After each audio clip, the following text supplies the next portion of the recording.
Release అవుతుందని అనేది. ఇంకేముంటది?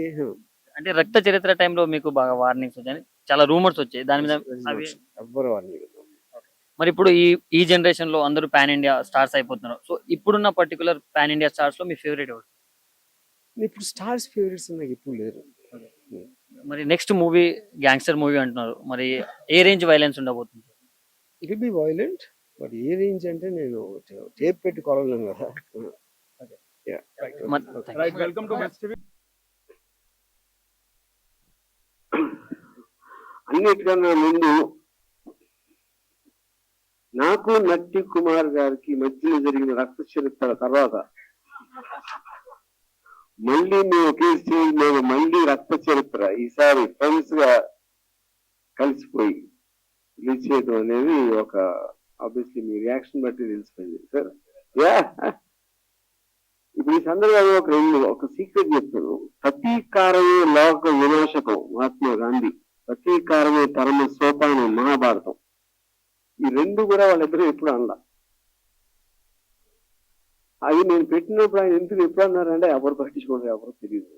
మహాభారతం అంతా చదువుతారా ఎక్కడ ఉందా లేదా అని గాంధీ గారు బయట చదువుతారా, కానీ అది ఉన్నా లేకపోయినా బట్ రక్త చిత్ర సబ్జెక్ట్ మ్యాటర్ కాంటెక్స్ట్ లో అది చాలా కరెక్ట్ అయింది. ఇది టోటల్ గా ప్రపంచం అంతా ఒక శాంతికి ఒక యుద్ధానికి మధ్య కంటిన్యూస్ కాన్ఫ్లిక్ట్ లో జరుగుతూ ఉంటది, అది అందరికి తెలిసిందే.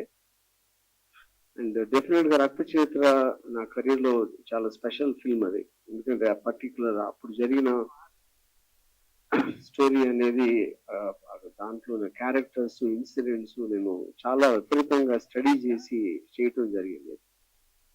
ఈ kind of larger than life characters, చాలా హార్డ్ హిట్టింగ్ సాంగ్స్ కానీ అంత ఇన్ ద ఫేస్ అనేది నేను నా కెరీర్ లో చాలా స్పెషల్ ఫిల్మ్ నాకు ఇది.